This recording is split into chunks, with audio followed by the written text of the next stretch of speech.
నీవు లేచి నేను ఈ ప్రజల వలన కాపాడేది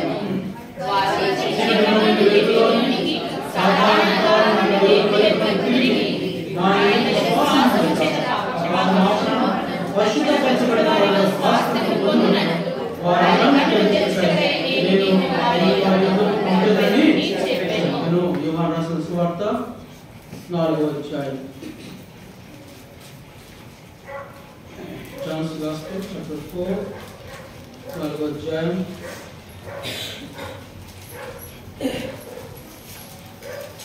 24వ వచనము అందరం కలిసి చదువుకుందాం. 4వ అధ్యాయం 24వ వచనం. యోహాను రాసిన సువార్త 4వ అధ్యాయం 24వ వచనము అందరం కలిసి చదువుకుందాం. దేవుడు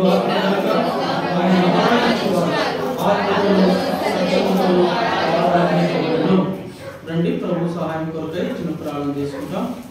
దయగలిగిన మా ప్రభువా, మీ పరిశుద్ధమైన ఘనమైన నామమునకు వందనములు స్తుతులు స్తోత్రములు చెల్లిస్తున్నాం. ప్రేమార్థ ఉదయ కాలంలో మీరు మమ్మల్ని సంఘముగా సమకూర్చినందుకే మీకు స్తోత్రములు. పాటల ద్వారా మీరు మహిమ పొందడానికి మీకు స్తోత్రములు చెల్లిస్తున్నాం. ఆరాధన సమయం కూడా మాకు ఎంతో దీవెనకరంగా చేయండి. చదవబడిన లేఖన భాగం ద్వారా ప్రేమార్థ మాతో మాట్లాడమని ప్రార్థన చేస్తున్నాం. మీరు మాకు ఏమైనారో ప్రేమార్థని దాన్ని మేము గ్రహించిన వారమైంది. మా ప్రభువా, వాక్య పిల్లలు మిమ్మల్ని స్తుతించి గణపరుచుటకు, మా ప్రభువా మిమ్మల్ని మహింపరుచుటకు, మిమ్మల్ని ఆరాధించుటకు దేవాలయమును మీరు సిద్ధపరచమని ప్రార్థన చేసుకుంటూ వస్తున్నాం. నిలబడుతున్న అయోగ్య దాసుని నామములో మీరు జ్ఞాపకం చేసుకుని నన్ను మరొకసారి మీ మాటలను అనుగ్రహించుము. ప్రేమార్థని మీరే మహింపొందమని ప్రార్థన చేసుకుంటూ మీరు మా మధ్యలో ఆధిపత్యం వహించి నడిపించుము. వచ్చిన ప్రియులందరినీ కూడా మీకు స్తోత్రములు, ఇంకా రావాల్సిన వారిని కూడా సకాలంలో నడిపించి మహింపొందమని మీ ప్రియకుమారుడు యేసుక్రీస్తు శ్రేష్ఠుని నామమున ప్రార్థిస్తున్నాము తండ్రి.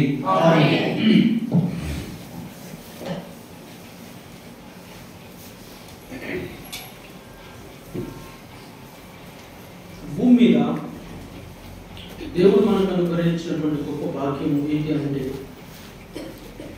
పరలోకములో దూత గణములు, పరలోక సైన్యము దేవుడు నిత్యము ఆరాధిస్తూ ఉండగా, పరిశుద్ధుడు పరిశుద్ధుడు పరిశుద్ధుడని నిత్యము ఆరాధిస్తుండగా, ఆయన స్వరత్వం ఇచ్చి సంపాదించిన సంఘం భూమి మీద పరలోకముతో ఏకీభవించి మనము ప్రభువును ఆరాధిస్తున్నాం. అందుచేత దేవుని వాక్యంలో వ్రాయబడేదిగా, ఇశ్రాయేలు స్తుతుల మూలమున నీవు మహిమను అందుచు. పరలోకపు ఆ యొక్క దేవదూతలతో కూడా కలిసి మనం కూడా ప్రభువును ఆరాధిస్తున్నాం. ఇది చాలా ధన్యత. దాని అర్థం ఏంటంటే మనము పరలోకముతో ఐక్యపరచబడ్డామనేది దాని అర్థం. We are connected with heavenly people. పరలోకంలో ఉన్నటువంటి వారితో మనము ఏకీభవించి వారితో మనము ఐక్యమయ్యి ప్రభువును మనం ఆరాధిస్తున్నాం. ఇది చాలా గంభీరమైనటువంటి సంగతి, చాలా ఆత్మీయమైనటువంటి సంగతి. ఇవి లోకస్తులు ఇది గ్రహించలేదు. కేవలం ప్రభు రక్తం చేత కడుగబడిన వారు మాత్రమే, ఎవరి పాపములు క్షమించబడ్డాయో, ఎవరి జీవితంలో ధన్యమయ్యాయో, ఎవరి యొక్క దోషములు ఆ ప్రభు యొక్క రక్తం చేత కడుగబడ్డాయో, ఆయన ఎవరినైతే కడిగి పవిత్రపరిచాడో వారికి మాత్రమే అనుగ్రహించబడినటువంటి పరలోకపు భాగ్యం ఏంటి అంటే ప్రభువును ఆరాధించాలి. ఆయన ఆరాధించే వారు ఎట్లా ఆరాధించాలి అంటే ఆత్మతో సత్యముతో ప్రభువును ఆరాధించాలి. కనుక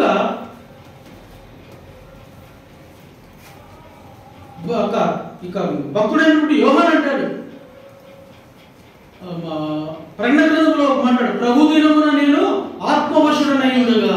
ప్రభు దినాన్ని ఏమయ్యాడు? ఆత్మవశుడుగా ఉండాలి. ప్రభు దినాన్ని మనము ఎంతో సిద్ధపడిన వారమై ఉండి దేవుని సన్నిధికి మనము వచ్చిన వారిగా ఉండాలి. నా ప్రభువుని నేను ఆరాధించాలా, నా ప్రభువుని నేను గణపరచాలా, నా ప్రభువుని నేను స్తుతించాలా, నా ప్రభు నా ద్వారా మహిమ పొందాలా అన్నటువంటి ఆ యొక్క దృక్పథముతో మనం దేవుని మందిరానికి రావాలి. మొక్కుబడిగా దేవుని మందిరానికి వస్తే దేవుని మందిరంలో సమృద్ధిని మనం అనుభవించలేం. దేవుని మందిరంలో ఆయన తేజ మహిమను మనం చూడలేం. సిద్ధపడి ప్రభువా నేను నిన్ను గణపరచాలా, నేను నిన్ను స్తుతించాలా, ఆ పరలోకపు సైన్యంతో పరలోకపు దేవతతో ఘనముతో నేను కూడా ఏకీభవించి నిన్ను ఆరాధించాలా అనేటువంటి ఆ ఆ యొక్క నిండు మనస్సుతో ప్రభు దగ్గరికి మనం వచ్చినప్పుడు, అందుకని ప్రభు అంటాడు కదా, కాలేబు నుంచి ఒక మాట్లాడాడు. కాలేబు నుంచి ఏమంటాడు? నిండు మనస్సుతో.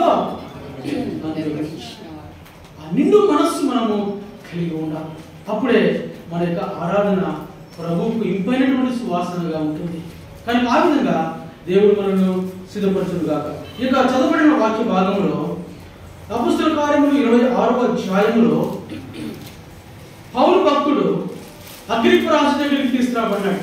పౌలు ఎవరు అంటే ఒక సామాన్యమైనటువంటి వ్యక్తి కాదు. ఆయన సన్హెడ్రిన్ మహాసభలో పేరు ప్రఖ్యాతులు పొందినటువంటి వ్యక్తి. శాస్త్రులు పరిసయ్యులలో ఒక పేరు మోసినటువంటి ఒక పరిసయ్యుడు. బెన్యామీను గోత్రంలో పుట్టినటువంటి వ్యక్తి, పేరు ప్రఖ్యాతులు కలిగినటువంటి వాడు. అగ్రిప్ప రాజు దగ్గర అంటాడు, అయ్యా గతంలో మునుపు నేను ఎలాంటి వాడినో, నా యొక్క జీవితం ఏంటో సమస్తమును నీవు ఎరిగినటువంటి వాడు. నేను ఎంత మతనిష్ట కలిగిన వాడనో, నేను ఎంత పేరు ప్రఖ్యాతులు కలిగిన వాడనో, నేను ప్రభు కొరకు ఎంత తుష్ట కలిగి ఎంత భీకరంగా నేను ప్రభు కొరకు ప్రభుని సేవిస్తూ వచ్చినానో నీవు ఎరుగుదువు అని అంటాడు. అంతటి వ్యక్తి పౌలు. ఈ వ్యక్తి అగ్రిప్ప రాజు దగ్గర తను నిలబడినప్పుడు ఆ యొక్క ప్రభుని గురించినటువంటి, నజరేయుడైనటువంటి యేసు క్రీస్తు వారిని గురించినటువంటి అద్భుతమైనటువంటి విషయాలు అక్కడ వెల్లడిపరుస్తూ ఉన్నాడు. ఇక్కడ ఒక విషయం మనం జ్ఞాపకం చేసుకోవాలి. సౌలు అంటే వేరు కాదు, పౌలు అంటే వేరు కాదు. సౌలు అంటే వేరు కాదు, పౌలు అంటే వేరు కాదు. అయితే ఏంటన్నా సౌలు పౌలుగా మారినాడు కదా, పేరు మార్చున్నాడు కదా అని అంటే దాని అర్థం ఏంటంటే సౌలు అనేటువంటిది హెబ్రీ భాష, పౌలు అనేది గ్రీకు భాష. రెండు ఒకటే. సౌలు మహారాజు ఉన్నాడు కదా దావీదు కంటే ముందు, అది హెబ్రీ భాష, పౌలు అనేది గ్రీక్ లాంగ్వేజ్ కనుక రెండు ఒకటే. అయితే ఇక పౌలు భక్తుడు అంటున్నాడు, తన తన తన జీవితాన్ని జ్ఞాపకం చేస్తూ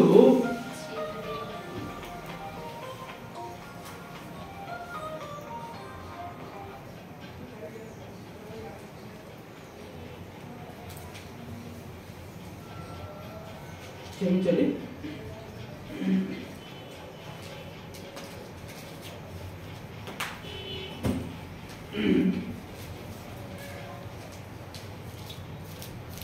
ఇరవై 26వ అంటాడు, మొదటి నుండి యెరూషలేములో నా జనము మధ్యను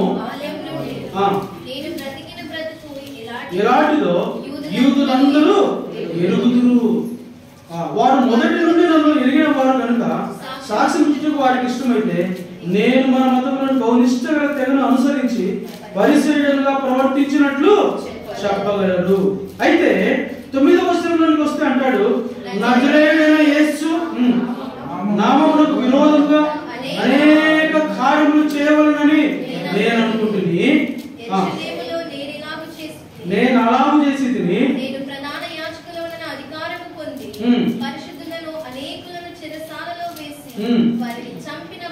వారిని చంపినప్పుడు సమ్మతించి తిని అనేక పర్యాయములు సమాజ మందిరములన్నింటిలో వారిని దండించి వారు దేవదూషణ చేయనట్లు బలవంత పెట్ట చూచి తిని, మరియు వారి మీద మిక్కిలి క్రోధము గలవాడనై ఇతర పట్టణములకు వెళ్ళి వారిని హింసించుచుంటిని. అందు నిమిత్తము నేను ప్రధాన యాజకుల చేత అధికారమును ఆజ్ఞయు పొంది దమస్కునకు పోవుచుండగా రాజా మధ్యాహ్నమందు నా చుట్టూను నాతో కూడా వచ్చిన వారి చుట్టూను ఆకాశం నుండి సూర్య తేజస్సు అంటే మిక్కిలి ప్రకాశమానమైన వెలుగు త్రోవలో ప్రకాశించుట చూచితిని. మేమందరము నేలన పడినప్పుడు సౌలా సౌలా నన్నెందుకు హింసించుచున్నావు, మునికొలకు ఎదురు తన్నుట ఇష్టమని నీకు కష్టమని హెబ్రీ భాషలో ఒక స్వరము నాతో పలుకుట వింటిని. అప్పుడు నేను ప్రభువా నీవు ఎవడవని అడుగగా ప్రభువు నేను నీవు హింసించుచున్న యేసు. తన జీవితాన్ని స్పష్టంగా అగ్రిప్ప రాజు దగ్గర తను బయలుపరుస్తూ ఉన్నాడు. గతంలో తను ఏమైనాడో, యేసు క్రీస్తు ప్రభువారు దమస్కు మార్గంలో తనను సంధించిన తరువాత తన జీవితము ఆయన ఎలా సంధించబడ్డాడు అనే విషయాన్ని కూడా పౌలు స్పష్టంగా వ్రాస్తూ ఉన్నాడు. వ్రాస్తూ ఈ విషయాన్ని జ్ఞాపకం చేస్తున్నాడు. ఎందుకు ఏర్పరచుకున్నాడు, తనని ఎందుకు ఏర్పరచుకున్నాడు అని అంటే, ఇప్పుడు 16-18 చివరిలో ఉంది, అన్యజనుల వలన హానిగా కలుగుటను కాపాడును, వారు చీకటిలో నుండి, ఎవరు అన్యజనులు, వారు చీకటిలో నుండి వెలుగులోనికి, సాతాను అధికారం నుండి దేవుని వైపునకు తిరిగి దేవుని యందు విశ్వాసము చేత పాపక్షమాపణను పరిశుద్ధపరచబడిన వాళ్ళ స్వాస్థ్యము పొందినట్లు వారి కన్నులు తెరచకై నేను నిన్ను వారి యొద్దకు పంపెనని. ఎందుకు ఏర్పరచుకున్నాడు పౌలును? అన్యజనుల నిమిత్తమై ఏర్పాటు చేసుకున్నాడు. వారి మధ్యలో పరిచయం చేయడం కొరకే ఏర్పాటు చేసుకున్నాడు. స్వార్థ నిమిత్తమై ఏర్పాటు చేసుకున్నాడు. అందుకనే ప్రభు అననీయతో అంటాడు, నా నిమిత్తముతో ఎన్ని కష్టాలు అనుభవించాలో నేను అతనికి చూపిస్తాను. తను ఏర్పాటు చేసుకున్నాడు. అందుకని పౌలు కూడా తన జీవితంలో ఒక అడుగు ముందుకు వేసి బహు ధైర్యంగా ఒక మాట అంటాడు, యేసు క్రీస్తు తాను పొందిన ఆ యొక్క గాయములలో పొదువైన వాటిని నేను నా శరీరం ముందు పొందడానికి నేను ఇష్టపడుతున్నాను. అంతగా తను సిద్ధపరచుకున్నాడు ప్రభు కొరకు. ప్రభు తమ స్మరణలో తను సంధించిన తరువాత ఆయన తాను ప్రభు కొరకై అంతగా సమర్పించుకుంటూ వచ్చినాడు. తన ప్రాణాలను పెట్టడానికి, ప్రభు కొరకు చనిపోవడానికి, ప్రభు కొరకు హింసించబడడానికి, ప్రభు కొరకు కొట్టబడడానికి, ప్రభు కొరకు తన ప్రాణాన్ని సైతం ఇవ్వడానికి తను సిద్ధపరచుకుంటూ వచ్చినాడు. అంటాడు, అన్యజనులు వారి కనులు వెలిగించబడటకై, వారి యొక్క పాప క్షమాపణ నిమిత్తమై, అంత మాత్రమే కాకుండా వారు సాధారణ అధికారం నుంచి విడుదల పొందుటకై అన్యజనులు దేవుని వైపు తిరగడానికి నన్ను ఏర్పాటు చేసుకున్నాడు. నా ప్రభు నన్ను ఏర్పాటు చేసుకున్నాడు. ఎంత గొప్ప సాక్ష్యం పౌలిస్తున్నాడు. అగ్రిప్పరాజు గారు ఒప్పుకుంటున్నాడు, తన జీవితాన్ని ఒప్పుకుంటున్నాడు. పరిసయ్యుడు ఒప్పుకుంటున్నాడు. పరిసయ్యులు ఎలాంటి వారు? ప్రభు అన్నాడు, ఒక మాట అన్నాడు 23వ అధ్యాయంలో, ఓ శాస్త్రులారా, ఓ పరిసయ్యులారా, మీరు సున్నము కొట్టిన సమాధులను పోలి ఉన్నారు. సున్నం కొట్టిన సమాధులు అంటే కింద అంటాడు. మళ్ళీ అదే 23వ అధ్యాయం 26, 27 అనుకుంటాను. అంటాడు, ఏమంటాడు? సమాధులు లోపల ఎట్లున్నాయి? కుళ్ళు బట్టి ఉన్నాయి. మీరు కూడా పైకి ఎట్లున్నారు? పైకి వేషధారణ జీవితం కలిగి ఉన్నారు. పైకి నీతిమంతులుగా కనబడుతున్నారు, పైకి భక్తులుగా కనబడుతున్నారు, పైకి ప్రభువుని వెంబడించేవారుగా కనబడుతున్నారు, పైకి ధర్మశాస్త్రమును మీరు వెంబడించేవారుగా కనబడుతున్నారు. కానీ మీకు అంతరంగం ఎట్లా ఉంది? చెడిపోయింది. పౌలంటాడు, నేను ఒకప్పుడు పరిచయుడను, నేను ఒకప్పుడు ఎలాంటి వాడును? సున్నం కొట్టిన సమాధి నా జీవితం. గతంలో నేను పైకి భక్తి కలిగిన వాడిగా జీవిస్తున్నాను, దేవుని కొరకు బ్రతుకుతున్నాను అనుకున్నా, దేవుని ప్రజల కొరకు బ్రతుకుతున్నాను అనుకున్నా, దేవుని కొరకు సాక్షిగా బ్రతుకుతున్నాను అనుకున్నా. అయితే నా జీవితం వ్యర్థమని తెలుసుకున్నా. నేను వేషధారిని, నేను పైకి ఒక జీవితం, లోపల ఒక జీవితం. ఇలాంటి జీవితాన్ని ప్రభు ఏం చేశాడు? మార్చివేశాడు. ప్రభు మార్చివేశాడు.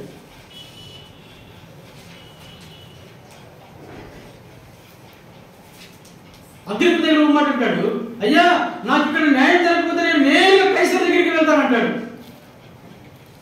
అంత ధైర్యం ఎట్లా వచ్చింది ప్రభు కొరకు ఆయనంటే? అంతగా దేవుడు ఒక మనిషిని దేవుడు సంధించినప్పుడు, ఒక మనిషిని దేవుడు నూతనంగా మార్చినప్పుడు ప్రభు కొరకున్నటువంటి ఆ యొక్క తృష్ణ, ఆ యొక్క ఆశ ఎంతవరకు వెళ్తుందంటే, నా ప్రభు కొరకు నేను ఏమైనా చేయగలను అనే వరకు వెళ్తుంది. ప్రభు కూడా మనం అంతగానే ప్రేమించినాడు. ఎంతగా ప్రేమించిన ప్రభు మనల్ని తండ్రితో కూడా ఉండే భాగ్యాన్ని విడిచిపెట్టినాడు, పరలోకపు వైభవాన్ని విడిచిపెట్టినాడు, పరలోకపు మహిమను విడిచిపెట్టినాడు, పరలోకపు పరిశుద్ధతను విడిచిపెట్టినాడు, దేవదూతుల యొక్క ఆరాధన విడిచిపెట్టినాడు, ఆ యొక్క అసమానమైన సింహాసనం విడిచిపెట్టినాడు. అంత మాత్రమే కాకుండా అత్యున్నతమైన సింహాసనం విడిచిపెట్టి ఆయన ఈ లోకానికి మనల్ని ప్రేమించి దిగి వచ్చాం. ఇది ప్రేమకు నిదర్శనం. ఇంతకంటే ప్రేమ ఎవరు కూడా చూపించలేదు. ఆ ప్రభు సంధించినప్పుడు మన జీవితాలు రాడికల్ గా మారిపోతాయి. మన జీవితాన్ని ప్రభు మార్చేసేవాడుగా ఉంటూ ఉన్నాడు. పౌలు అంటాడు, నేను ఒకప్పుడు వేషధారిని నేను, అయితే నా ప్రభు నా బ్రతుకును మార్చాడు. కానీ ప్రియులారా, రండి మన అంశంలోనికి మనం వస్తాం. ఇక్కడ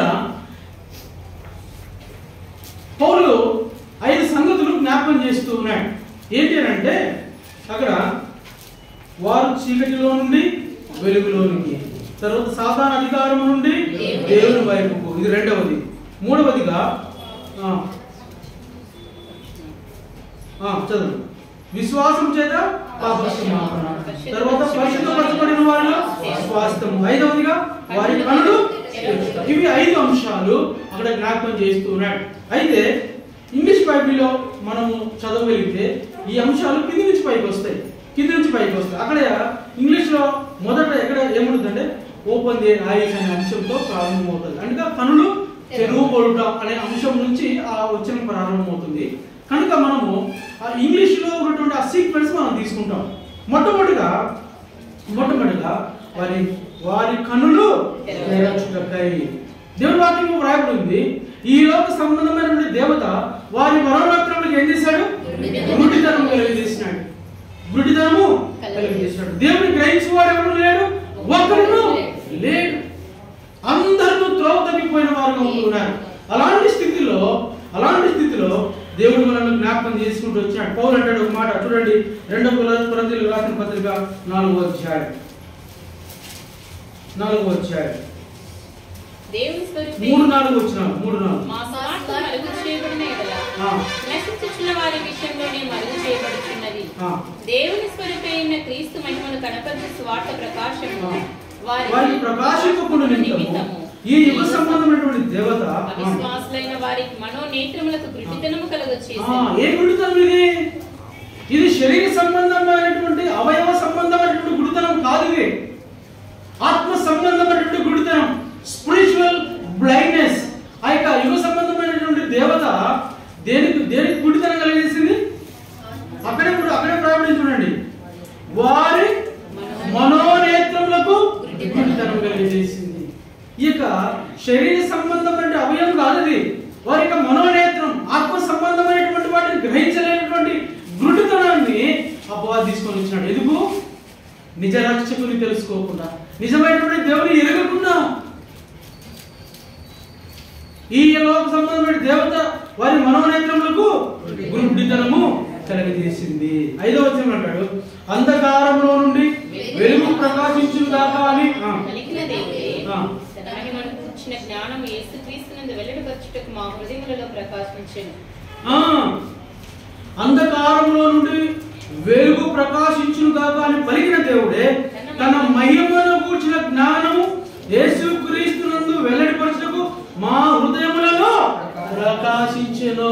ఎట్లా ప్రకాశించినాడు? యేసుక్రీస్తు ప్రభువారు మన హృదయంలో ఎట్లా ప్రకాశించినాడు? అక్కడే రాబడింది కదా.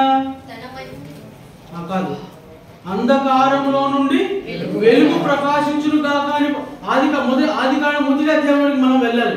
అక్కడ ఆయన ఏం చేశాడు? మొట్టమొదటి ఏం చేశాడు? చీకటిలో నుంచి వెలుగు కమ్మని పలుకగా వెలుగాయెను. ఆ వెలుగు కమ్మని పలికినటువంటి ఆ దేవుడే తన మహిమను కూర్చేటువంటి జ్ఞానం. దేని గురించి? తన మహిమను గురించినటువంటి జ్ఞానము మన హృదయములలో వెలిగించబడింది. ఆ దినాన చీకటిలో నుంచి వెలుగును ఏర్పరిచినటువంటి దేవుడు ఈ దినాన మన మనోనేత్రంలో గుడితనము కలిగి ఉండగా ఆ వెలుగు కమ్మని పలికినటువంటి ఆ దేవుని యొక్క జ్ఞానం మనలో ప్రకాశించింది. ఇది అర్థం. అంతవరకు మనలో ఏం లేదు, జ్ఞానం లేదు. నిజమైన దేవుని తెలుసుకునే జ్ఞానం లేదు. నిజమైన దేవుని ఎరిగినటువంటి జ్ఞానం మనలో లేదు.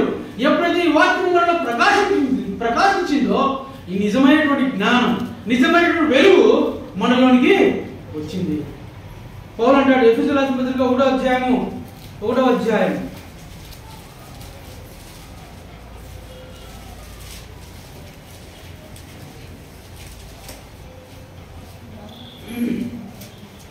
8వ వచనం. కాలం సంపూర్ణమైనప్పుడు జరగవలసిన ఏర్పాటును బట్టి ఆయన తన దయా సంకల్పం చొప్పున తన చిత్తమును గూర్చిన మర్మమును మనకు తెలియజేసి మన సంపూర్ణమైన జ్ఞాన వివేకం కలుగునప్పుడు ఆయన కృప మన ఎడల విస్తరించును. నేను చెప్తాను, ఆయన దయా సంకల్పం చొప్పున తన చిత్తమును గూర్చిన మర్మమును మనకు తెలియజేసి మనకు సంపూర్ణమైనటువంటి జ్ఞాన వివేచన కలిగజేసి. మనకి ఏం చేసినాడు? తన చిత్తంను గురించిన మర్మమును మనకి ఏం చేసినాడు? తెలియజేసినాడు. మనకు సంపూర్ణమైన జ్ఞాన వివేచన మనకు కలుగజేసినాడు. అంటే దానికి ముందు ఏం లేదు, మనకు జ్ఞానం లేదు, వివేచన. ఎప్పుడైతే ఆ ప్రభు మనల్ని సంధించినాడో మనము వెలిగించబడ్డాము. మనం ఏం చెప్పబడ్డాము? వెలిగించబడ్డాము. చూడండి, ప్రకటన గ్రంథము 3వ అధ్యాయం 18 వచ్చింది. 3వ అధ్యాయం 18 వచ్చింది. నీవు ధనవృద్ధి చేసుకున్నట్లు అగ్నిలో కూటము వేయబడిన బంగారమును నీ దశమల సిగ్గు కనబడకుండానట్లు ధరించుకొనుటకు. 17వ వచనము, నీవు దౌర్భాగ్యుడమును, దిక్కుమాలిన వాడవును, దరిద్రుడమును, గుడ్డివాడవును, దిగంబరుడు ఉన్నామని ఎరుగక. ముందు ఎట్లున్నాము? మనము గుడ్డివారము. మనం ఎట్లున్నాము? we are spiritual blind. మనము ఆత్మ సంబంధమైనటువంటి గురుడితనం కలిగి ఉన్నాము. ఆత్మ సంబంధమైన జ్ఞాన వివేచన మనకు లేకపోయింది. అందుకని ప్రభు అంటాడు, యేసుక్రీస్తు ప్రభు ఒక మాట అంటాడు. చూడండి, మత్తయి రాసిన సువార్త 13వ అధ్యాయం. మత్తయి రాసిన సువార్త 13వ అధ్యాయం.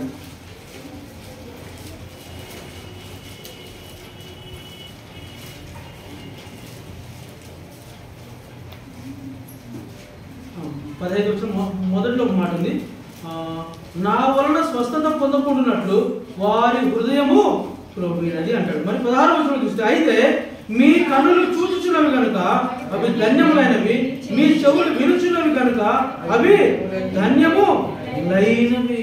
ఇప్పుడు మన కన్నులు ఏం చేస్తున్నాయి? ఇప్పుడు తెరవబడింది. తెరవబడిన తర్వాత మనం ఏం చూస్తున్నాము? మీ కన్నులు చూచుచున్నవి కనుక అవి ధన్యములైనవి. అవి ధన్యములైనవి. వారు కనులెత్తి చూడగా వారికి ఎవరు కనపడినారు? ప్రభు కనపడినాడు. కనుక దేవుని బిడ్డలారా, మన కనులు ఇప్పుడు దేని చూచుచున్నవి? ప్రభువు చూస్తున్నాయి. మనం ప్రభుని ఎరిగిన వారంగా ఉంటున్నాం, మనం ప్రభుని తెలుసుకున్న వారంగా ఉంటున్నాం. అయితే నేటికి ప్రజలకు ఏం లేదు, గ్రహించే వివేకం లేదు. అందుకని యెషయా గ్రంథకర్త ఒక మాట అంటారు. చూడండి, యెషయా గ్రంథం 44:18. త్వరగా వెళ్ళిపోదాం. యెషయా 44:18. వారు వివేచింపరు, గ్రహింపరు, చూడకుండానట్లు వారి కన్నులు కప్పబడెను. చాలా. తర్వాత ఇర్మియా గ్రంథం 5వ అధ్యాయం 21 వచ్చినాం. ఇర్మియా గ్రంథము 5వ అధ్యాయం 21 వచ్చినాం. ఈ జనులు తిరుగుబాటును లోహమును చేయ మనస్సు గలవారు, వారు తిరుగుబాటు చేయుచు తొలగిపోవచ్చున్నారు. వారు రండి, మన దేవుడైన యెహోవా యందు భయభక్తులు కలిగి ఉండుము. ఆయనే తొలకరి వర్షము కడవరి వర్షమును దాని కాలము కురిపించువాడు కదా. నిర్ణయింపబడిన కోతకాలము వారములను ఆయన మనకు రప్పించునని తమ మనసులో అనుకొనరు. కన్నులుండి చూడకయు, చెవులుండి వినకయు, నన్ను వివేకం లేని మూడులారా ఈ మాట వినుడి. కన్నులుండి కన్నులున్నాయి, కానీ మీరు ఏం చేస్తున్నారు? చూడలేకపోతున్నారు, గ్రహించలేకపోతున్నారు. ఎందుకు గ్రహించలేకపోతున్నారు? ఎందుకు ప్రభుని తెలుసుకోలేకపోతున్నారు? ఎందుకు సత్యాన్ని అంగీకరించలేకపోతున్నారు? ఎందుకు సత్యాన్ని తెలుసుకోలేకపోతున్నారు అని అంటే, చూడండి, మార్కు రాసిన సువార్త 8వ అధ్యాయం 8, 17, 18. 8, 17, 18. యేసు అది ఎరిగి మన యొద్ద రొట్టెలు లేవని మీరు ఎందుకు ఆలోచించుకుంటున్నారు? 18. మీరు కన్నుల నుండి చూడరా, చెవుల నుండి వినరా, జ్ఞాపకము చేసుకొనరా. శిష్యులతో అంటున్నాడు. ఆయన గురించి, ప్రభుని గురించి ఆయన మహత్యం పెట్టిదో, ఆయన ఏ కార్యాలు చేయగలడో వారికి శిష్యులతో అంటున్నాడు, మీరు మీ కన్నుల నుండి మీరు చూడలేకపోతున్నాం. ఎందుకు? మన హృదయము కఠినపరచబడింది. మన హృదయము ఏం చేయబడింది? కఠినమైపోయింది. మనం గ్రహించలేము, వినలేము. అందుచేతనే ఎఫెసీ రాసిన 1వ అధ్యాయం 17, 18 ఉన్నాడు. మరియు మీ నేత్రము వెలిగింపబడినందున ఆయన మిమ్మల్ని పిలిచిన పిలుపు వలన నిరీక్షించినట్టుదో, పరిశుద్ధులైన స్వాస్థ్యమును మహిమపరచినట్టుదో, ఆయన క్రీస్తునందు వినియోగపరిచిన బలాశను బట్టి విశ్వసించమని ఎందు ఆయన చూపుతున్న తన శక్తి అపరిమితమైన మహత్యం ఏంటిదో మీరు తెలిసి కొనవలనని మన ప్రభువైన యేసుక్రీస్తు యొక్క దేవుడైన మహిమా స్వరూపి తండ్రి తన్ను తెలుసుకున్నట్టు ఎందు మీకు జ్ఞానమును ప్రత్యక్షతలో మనస్సును అనుగ్రహించండి. నేను నా ప్రార్థన మిమ్మల్ని జ్ఞాపనము చేయించున్నాను. మన కనులు ఎట్లా తెరవబడ్డాయి? ఏ విధంగా వెలిగింపబడ్డాయంటే మిమ్మల్ని పిలిచిన వారి పిలుపు యొక్క నిరీక్షణ ఎట్టిదో తెలుసుకోవడానికి, పరిశుద్ధులతో స్వాస్థ్యం ఎట్టిదో తెలుసుకోవడానికి, ఆయన మహిమైశ్వర్యం ఎట్టిదో తెలుసుకోవడానికి, క్రీస్తునందు ఉన్నటువంటి బలాతిశయమును విశ్వసించడానికి, ఆయన శక్తిని తెలుసుకోవడానికి మన కనులు ఏం చేయబడ్డాయి? తెరవబడ్డాయి. ప్రభు మనల్ని వెలిగించినాడు. ప్రభు మన మనోనేత్రములను వెలిగించినాడు. ఈ ప్రభువును మనం ఏం చేసాము? తెలుసుకున్నాము. మనం ఆయన దగ్గరికి మనం వచ్చాం. అది నాన్న శిష్యులు కూడా వారి కనుల నుండి ఆయన మహత్యమేంటిదో తెలుసుకోలేకపోయినారు. ఆ కాలంలో ఉన్న ప్రజలు దేవుని చేత వారు దేవుడే ఏం చెప్పాడు? వారు నన్ను గ్రహింపలేకున్నారు అని అంటాడు ప్రభు. అయితే ప్రభు కాలము పరిపూర్ణమైనప్పుడు ఆ ప్రభు యేసుక్రీస్తు వారి లోకమును దిగి వచ్చి మన కొరకే తన ప్రాణమును వెచ్చి ఆయన రక్తము వలన ఆయన మనల్ని శుద్ధిపరిచి మన మనోనేత్రాలను ఏం చేశాడు? వెలిగించాడు. ఇది మొదటిది. రెండవది చూడండి. రెండవది టర్న్ ఫ్రమ్ డార్క్నెస్. అపోస్తలుల 26 వచ్చాడు. Turn from darkness. చీకటిలో నుంచి వెలుగులోనికి ఆయన మనల్ని నడిపించాడు. లూకాసు 1 అధ్యాయం 79 వచ్చిన 1:79.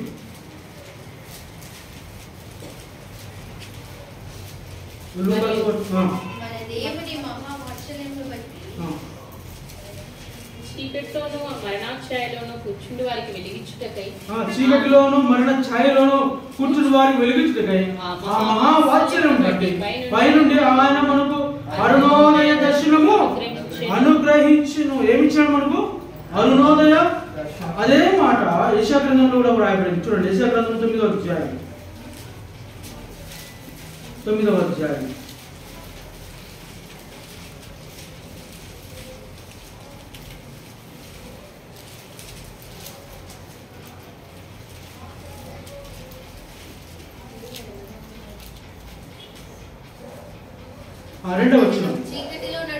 చీకటిలో నడుచు జనులు గొప్ప వెలుగును చూచుచున్నారు.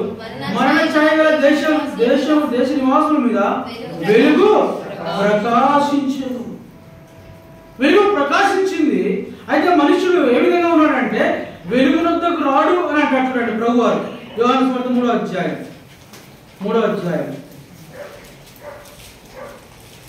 16-20. దేవుడు లోకమును ఎంతో ప్రేమించెను. 19 వచ్చిన పదము. ఆ తీర్పు ఇదే, వెలుగు లోకంలోనికి వచ్చిన కానీ మనుషులు వెలుగును ప్రేమింపగా చీకటినే ప్రేమించింది. ఏం చేశారు మనుషులు? ఈ లోకంలోకి ఏమొచ్చింది? వెలుగు వచ్చింది. మరణ లోయలో మరణ ఛాయలో కూర్చున్న వారి మీద అరుణోదయ దర్శనము ప్రకాశించబడింది. అయితే వీరు ఎట్లున్నారు? ఆ వెలుగును గ్రహింపలేకున్నారు. ఆ వెలుగులోకి రాలేకపోతున్నారు. ఎందుకు రాలేకపోతున్నారు? తమ క్రియలు చెడ్డవైనందున వారు వెలుగులోకి రావడంలో. వెలుగులోకి వస్తే ఏమవుతుంది? బట్టబయలైపోతుంది జీవితం. కనుకనే వీళ్ళు ఎక్కడికి రావడం లేదు? వెలుగులోకి రావడం. వెలుగులోకి వస్తే నా జీవితం తేటతెల్లమైపోతుంది. నా జీవితం నా బ్రతుకు బట్టబయలవుతుంది. కనుక నేనేం చేయను? నేను వెలుగులోకి రాను. చీకటినే ప్రేమిస్తున్నవారు, రహస్యమైనటువంటి జీవితం గడుపుతున్నవారు, రహస్యమైనటువంటి జీవితం, రహస్యమైనటువంటి బ్రతుకు. కనుకనే మీరు ఎక్కడికి రావడం లేదు? వెలుగులోనికి రావడం లేదంటాడు ప్రభు వారు.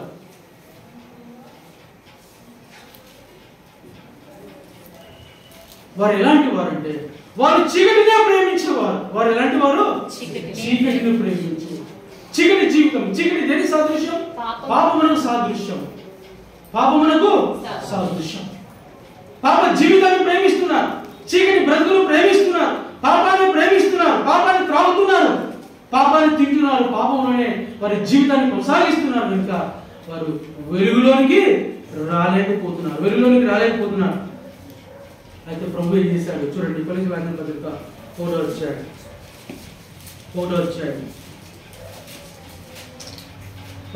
13వ వచనం. ఆయన మనల్ని అంధకార సంబంధమైన అధికారంలో నుండి విడుదల చేసి తాను ప్రేమించిన తన కుమారుని యొక్క రాజ్య నివాసులుగా చేసెను. 4 తన ప్రేమ కుమారుని యొక్క రాజ్య నివాసులుగా చేసెను. మునుపు మనం ఎక్కడున్నాము? అంధకారంలో ఉన్నటువంటి మనల్ని, అంధకార సంబంధమైన అధికారంలో ఉన్నటువంటి మనల్ని ఆయన మనల్ని విడుదల చేసి తాను ప్రేమించిన తన కుమారుని యొక్క రాజ్య నివాసులుగా మనం చేసి. మునుపు మనం మన జీవితము, మన బ్రతుకు, మన నివాసము ఎక్కడుండే? చీకటిలో ఉండే. అటువంటి మనల్ని అంధకారంలో ఉంటుంది.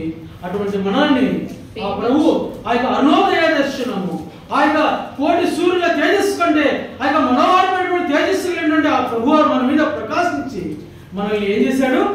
తన కుమారుని యొక్క రాజ్య నివాసులుగా చేసుకున్నాడు.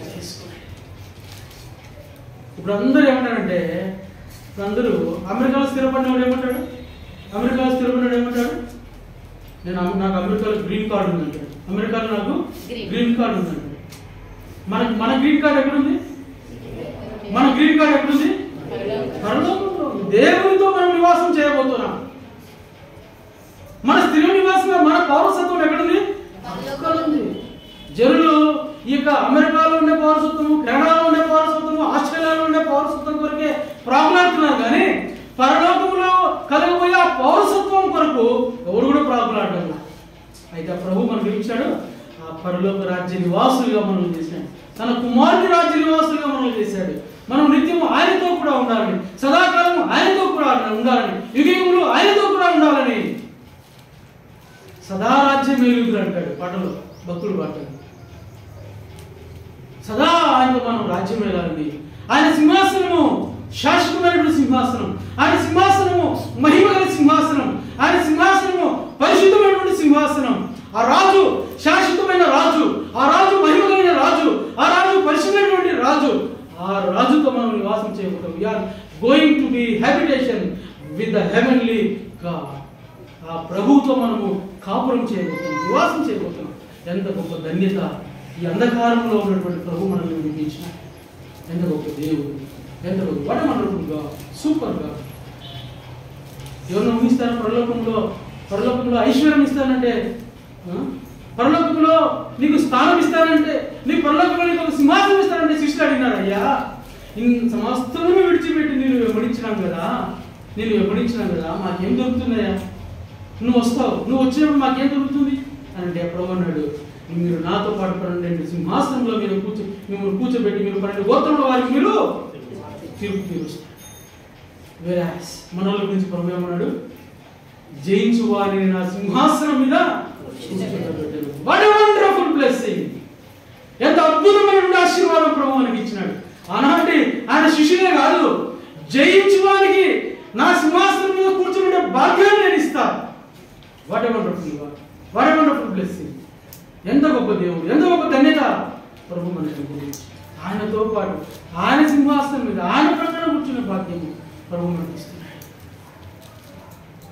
ఎంత గొప్ప దేవుడు! ఇది ఎన్నోది? ఇది రెండవది.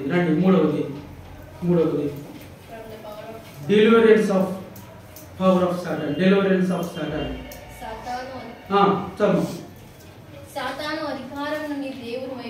సాతాను అధికారం నుండి దేవుని వైపునకు. మునుపు మనం ఎక్కడ ఉన్నాము చూడండి.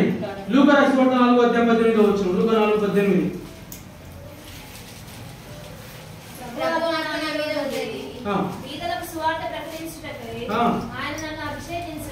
చెరలో ఉన్న వారికి విడుదలను,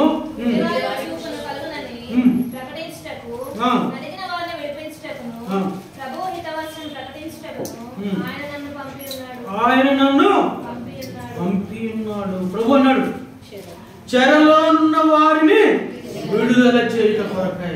ఆ దినాన ఐగుప్తులో ఉన్నటువంటి తన ప్రజలను విడిపించడానికై తన బలాతిశయము చేత ప్రభు దిగి వచ్చినాడు. తన బలాతిశయము, తన యొక్క ఆల్మైటీ ఆయన శక్తి ద్వారా ఆయన తన ప్రజలను ఐగుప్తులో 10 రకాలైన తెగుల చేత ఐగుప్తులను ఆయన బాధించి విజయోత్సవంతో తన ప్రజలను తోడుకొని వచ్చాడు. ఐగుప్తు యొక్క బానిసత్వం నుంచి సమృద్ధి కలిగిన వారుగా ఆయన తన ప్రజలను తోడుకొని వచ్చినాడు. వారి కనుల యొక్క ఏదో సముద్రంలో పాయలుగా చేసి ఆయన సముద్రంలో నడిపించినటువంటి దేవుడు, పగటిలో మేఘ స్తంభంగా రాత్రుల అగ్ని స్తంభంగా ఉండి తన ప్రజలను నడిపించేటువంటి దేవుడు, ఎన్నో మహత్కార్యాలు అద్భుత కార్యములు చేసేటువంటి ఆ దేవుడు, ఆ చెరలో ఉన్నటువంటి నిన్ను నన్ను విడిపించడానికి ఆ ప్రభువు తానే దిగి వచ్చాడు. గతంలో మీకు మాట జ్ఞాపకం చేశాను. ఆయన భూమికి దిగి రావడానికి ఇక్కడ ఆయన అడుగు పాదం మోపడానికి కూడా ఇక్కడ వీలు లేదు. ఎందుకు?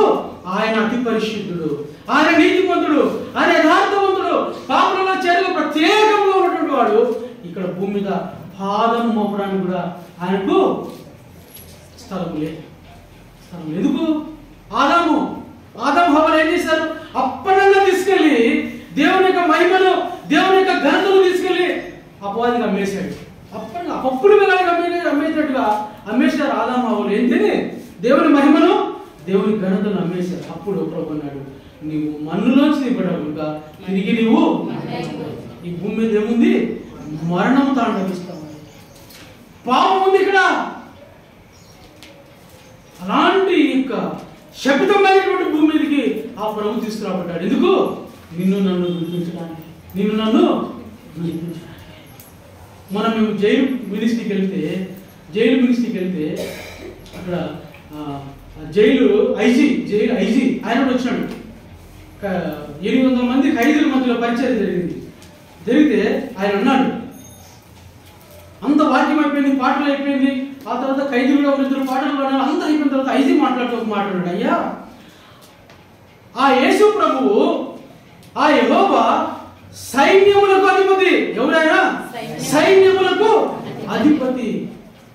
మీరు చెరలో ఉన్నారు, మీరు ఆయన కూడా మొరపెట్టినారంటే, ఆయన కూడా మీరు ప్రార్థన చేసినారంటే, ఆ సైన్యములకు అధిపతి దిగి వస్తే ఏం చేస్తాడు? ఆయన ఒక ఉదాహరణ చెప్పాడు.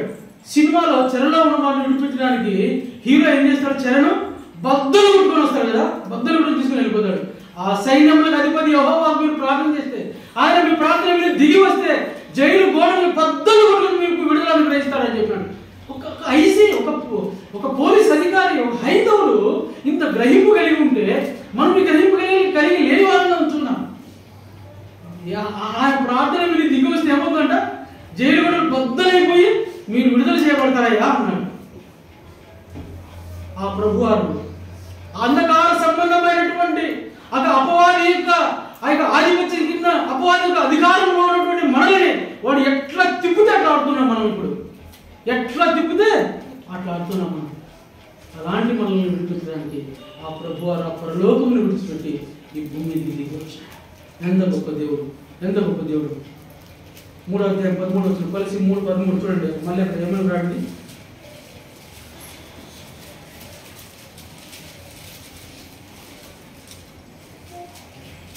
ఎవడైనా తనకు హాని చేసిన ఒకడు అనుకునేలా ఒకరినొకడు సహించుచు ఒకరినొకడు క్షమించుడి. అక్కడ ఒక మాట, ఆయన మనలను అంధకార సంబంధమైన అధికారంలో నుండి విడుదల చేసి, ఆయన ఏం చేశాడు? మనల్ని అధికారం నుంచి, మొదటేమో రెండవ పాయింట్లోనేమో అంధకారం నుంచి విడిపించాడు. 3వ పాయింట్కి వచ్చే లోపల అక్కడ ఏమైనా రాయడం? అధికారంలో నుండి విడుదల చేసి. పైన ఏముందంటే అంధకార సంబంధమైన అనే పాయింట్ తీసుకున్నాం. ఇప్పుడు మనకు కావాల్సింది అంటే అధికారంలో నుంచి విడుదల చేసి, అపవాది యొక్క అధికారంలో నుంచి ఆయన మనలను విడిపించాడు. అందుకనే మొదటి యోహాను రాసిన పత్రిక 5వ అధ్యాయము 18వ వచనం 19వ వచనం రాయబడింది, ఈ లోకము దుష్టుని యొక్క చేతిలో. లోకం ఎక్కడుంది? దుష్టుని చేతిలో ఉంది. ఇప్పుడే చెప్పినాను కదా, అయ్యా ఇక ఆదాము హవ్వలు ఈ లోకంలో దేవుని యొక్క మహిమను, దేవుని యొక్క వైభవాన్ని, దేవుని ఘనతను, ఆయన పరిశుద్ధతను, ఆయన నీతిని తీసుకెళ్లి అప్పటికే దుష్టునికి అప్పచెప్పారు. ఆయన వల్ల ఏంటంటే ఈ లోకము దుష్టుని చేతిలో ఉంది, దుష్టుని చేతిలో ఉంది. అయితే ప్రభు ఏం చేశాడు?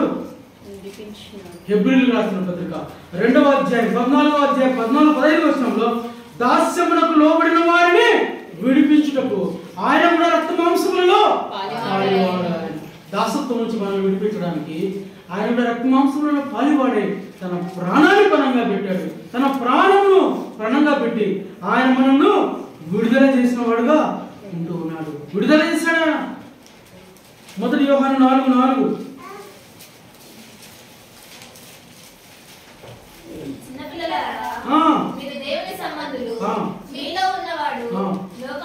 మీలో ఉన్నవాడు లోకంలో ఉన్నవాని కంటే గొప్పవాడు కనుక మీరు వారిని జయించి ఉన్నారు. ఇప్పుడు చెప్పండి, మనలో ఉన్నవాడు ఎవరు? లోకంలో ఉన్నవాని కంటే గొప్పవాడు. ఏం లోకంలో ఉన్నవాడు సామాన్యుడే కాదు. లోకంలో ఉన్నవాడు సామాన్యుడే కాదు. ఎలాంటి వాడు? యేసుక్రీస్తు ప్రభువారిని ఆ కొండపైకి తీసుకుని వెళ్ళిపోయి లోక వైభవం అంతా చూపించి నాకు మొక్కు, ఈ వైభవం అంతా, ఈ మహిమంతా నేను నీకు రాసిస్తానన్నాడు. ఎవరిది వాడు రాసివ్వడానికి? మన వాని సొత్తా లేకపోతే వాని యొక్క ఎవరిదన్నా? నాకు మొక్కుతే ఈ లోక వైభవం, ఈ లోక మహిమ నేను నీకు ఇస్తానన్నాడు. వాడు సామాన్యం కాదు. ప్రభు అన్నాడు, లోకంలో ఉన్న వారి కంటే మీలో ఉన్నవాడు గొప్పవాడు. అందుచేతనే 3:8 వస్తున్నాడు, అపవాది మొదటి నుండి పాపం చేయుచుండ కనుక పాపం చేయవాడు అపవాది అపవాది యొక్క క్రియలను లయపెట్టుకే దేవుని కుమారుడు ఎందుకు వచ్చినాడు? దేవుని కుమారుడు అపవాది యొక్క క్రియలను లయపు చేయడానికి, వాని పనిని, వాని యొక్క పన్నాలను వ్యర్థపరచడానికి యేసుక్రీస్తు వారి లోకానికి వచ్చాడు. అందుకని అపవాదిని పట్టి వాని సిలువకు కొట్టి ఆ సిలువలో మన ప్రభువారు జయించిన వాడుగా ఉన్నాడు. మన ప్రభువారు జయించిన వాడుగా ఉంటున్నాడు. అధికారం నుంచి, సాతానుకు అధికారం నుంచి ఆ ప్రభు మనల్ని విడిపించిన వాడుగా ఉన్నాడు. ఇది 3వది. 4, 5 2 మాటలు మనం చేసుకుందాం. 4వది చూడండి. పరిశుద్ధపరచబడిన వారిలో స్వాస్థ్యం పొందినట్లు వారి కన్నులు తెరచుటకై పాప క్షమాపణ అనే మాట చూడమ్మా. విశ్వాసం ద్వారా పాప క్షమాపణ. విశ్వాసం ద్వారా ఆయన మనకి ఏమి ఇచ్చినాడు? పాప క్షమాపణ ఇచ్చినాడు. అపొస్తలుల కార్యములు 2వ అధ్యాయం 38వ వచనం, మారు మనస్సు పొంది మీరు నూతన పరచబడిన వారై. మారు మనస్సు పొందడం ద్వారా మనకి ఏమనుగ్రహించబడింది? నూతనమైనటువంటి జీవితం. అందుకని ఈ సంవత్సరం వాగ్దానంలో ఏమి ఇచ్చాడు? ఇదిగో సమస్తములు నూతనమైనవిగా చేయించున్నాడు. ఇదిగో సమస్తమును క్రొత్త వాయు అంటాడు అపొస్తలుల కార్యములు. దేవుడు సమస్తాన్ని నూతనమైనవిగా చేస్తున్నాడు. బ్రతుకులను మార్చేస్తున్నాడు. బ్రతుకులను ఏం చేస్తున్నాడు? మార్చేస్తున్నాడు. నూతనటువంటి స్వభావాన్ని ఇస్తున్నాడు. నూతనమైనటువంటి జీవితాన్ని అనుగ్రహించినాడు. ఎంత గొప్ప దేవుడు! సమస్తమును నూతనమైనగా చేశాడు. మీరు మారు మనస్సు పొంది నూతన పరచబడిన వారై. 26వ అధ్యాయము మత్తయి 28వ వచనం చూడండి. ఏమంటాడు అక్కడ ప్రభువారు? ఏమంటాడు అక్కడ ప్రభువారు? ఇది నా రక్తము అనగా పాప క్షమాపణ నిమిత్తం అనేకుల కొరకు చిందించబడుచున్న నిబంధన రక్తము. ఎందుకు రక్తం కట్టాడు ఆయన? పాప క్షమాపణ నిమిత్తమై ఆయన తన స్వరక్తాన్ని కాల్చినవాడు. ఇది నా స్వరక్తం అంటాడు ప్రభు. నా రక్తము, నా స్వరక్తం ఇది. స్వరక్తం అంటే ఏంటి? నాది, నా రక్తం. ఎందుకన్నాడు ప్రభు నా స్వరక్తం అని? ఎందుకన్నాడు ప్రభు నా స్వరక్తం అని?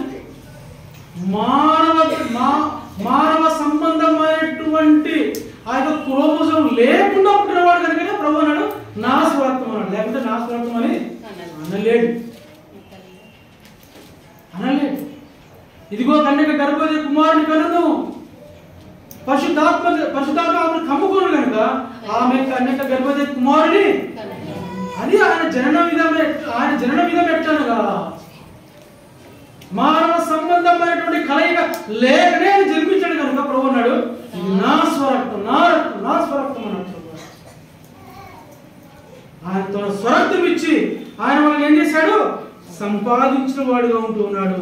అందుకనే పౌలు అంటాడు ఎఫెసీయులకు రాస్తూ 1వ అధ్యాయం 7వ వచనంలో ఆ దేవుని కృపా ఆదేశం బట్టి ఆపైనందు ఆయన రక్తము వలన మనకు విమోచన అనగా మన అపరాధములకు క్షమాపణ మనకు కలిగినది. దేని ద్వారా?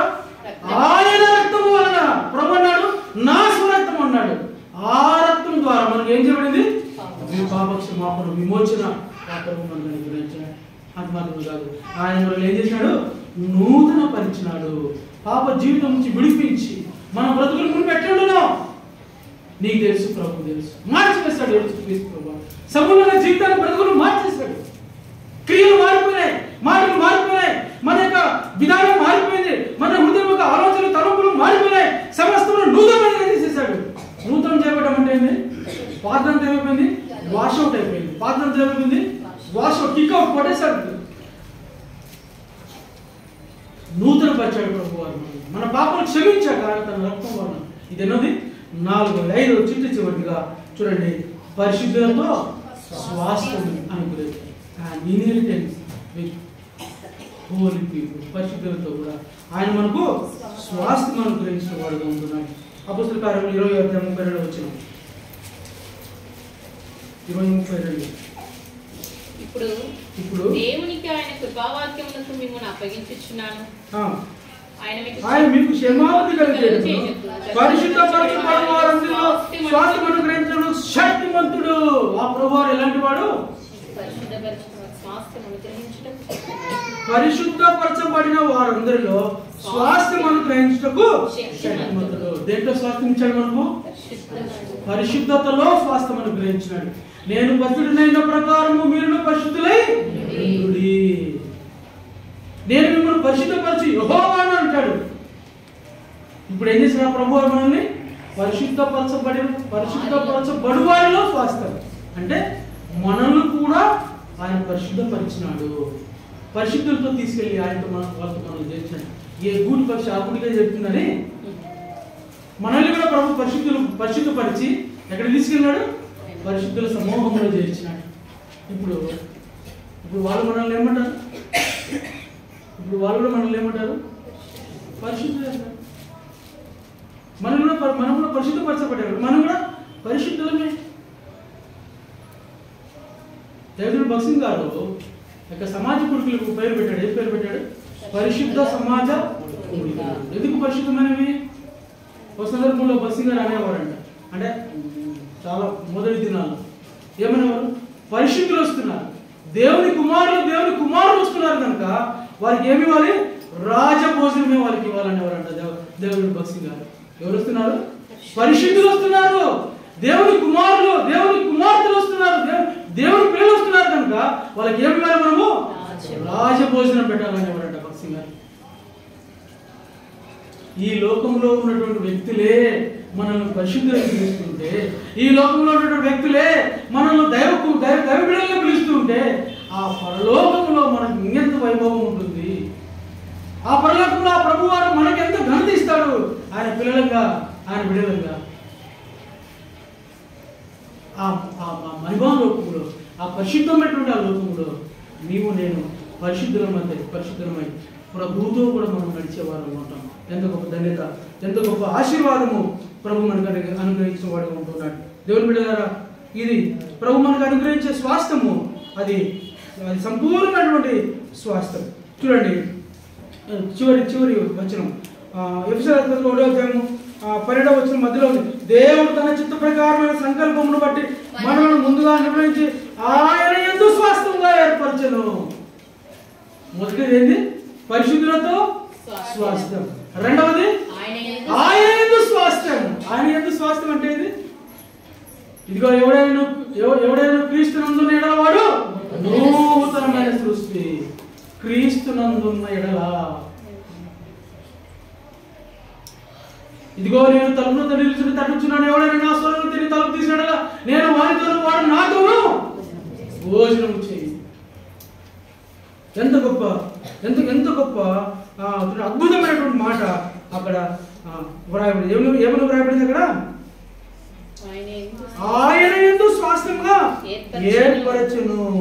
రెండు అని మాట వాడి మనకు ఒక స్వాస్థ్యము, ఆయన యందు మనకు ఒక స్వాస్థ్యం ఉంది. ఆయన యందు మనకు ఒక స్వాస్థ్యం. ఎంత గొప్ప దేవుడు. ఎంత గొప్ప దేవుడు! పరిశుద్ధులతో స్వాస్థ్యం ఇవ్వడం మాత్రమే కాదు కానీ ఆయనలో స్వాస్థ్యం ఇచ్చాడు. ఆయనలో స్వాస్థ్యం అంటే వీఆర్ హెయిరర్స్. అంటే దాని అర్థం ఏంటి? మనము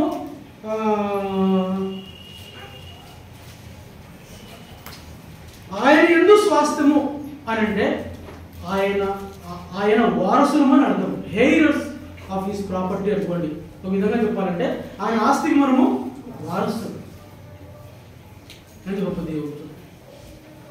ఆయనలోనే స్వాస్థ్యం ఇచ్చాడు మనకు. ఈ లోకంలో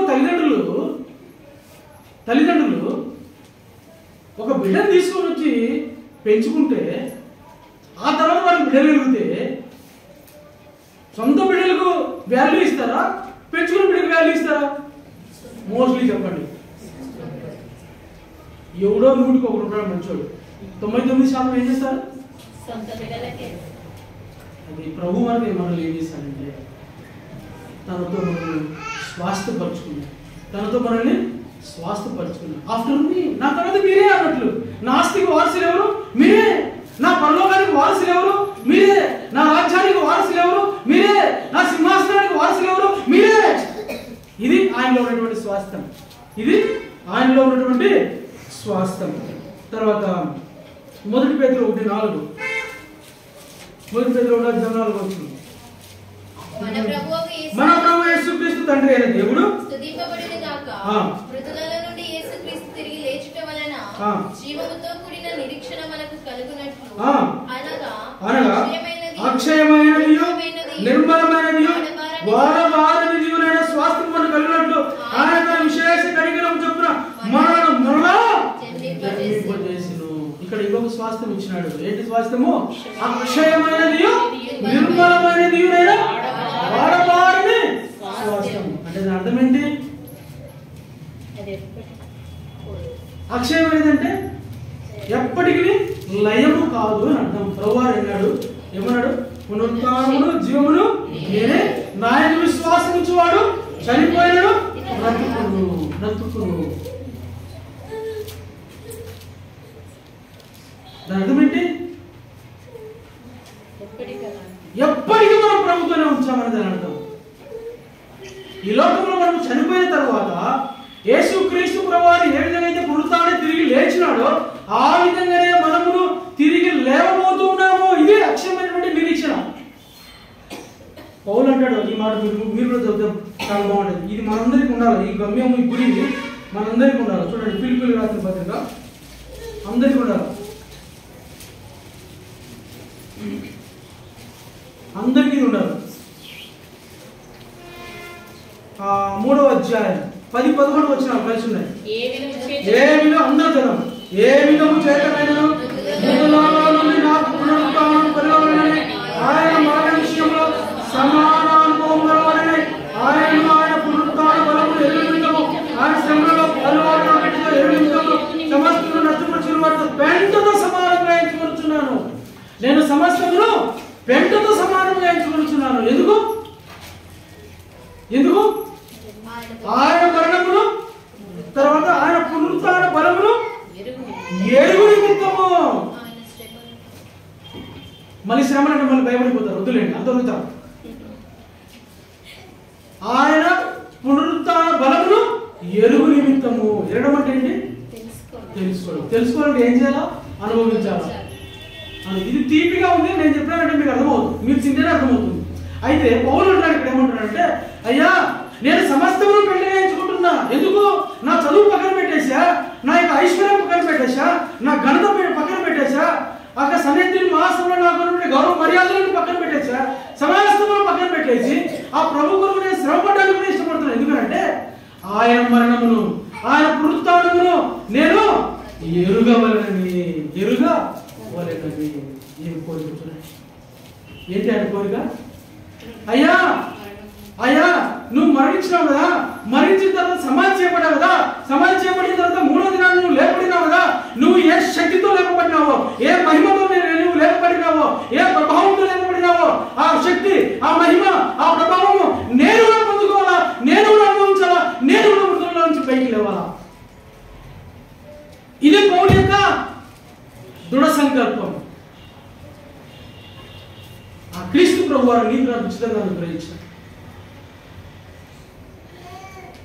ఇదిగో నేను వేగాడునే రాబోతున్న ప్రతి నేత్రము ఆయన చూచు.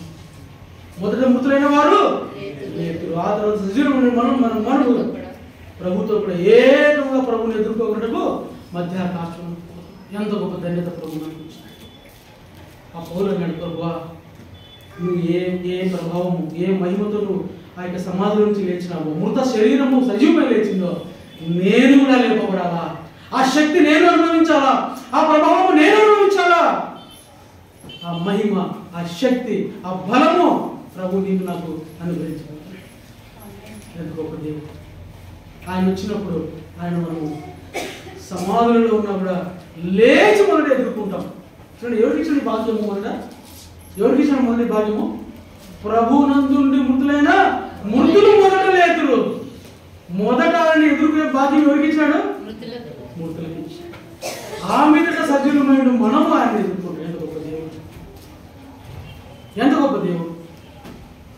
మొదట మనం ఏం చేసి మన కనులు వెలిగించాడు. రెండవదిగా చీకటి సంబంధమైన అధికారంలో నుంచి, తర్వాత పాప క్షమాపణ, తర్వాత స్వాస్థ్యము, తర్వాత నిరీక్షణ స్వాస్థ్యంగా ఇచ్చిన ఎంత గొప్ప దేవుడు. ఈ తలంపులతో ప్రభువును మనము ఆరాధిస్తాం. చిన్న లేచిన చిన్న పాడబడుతున్నాం.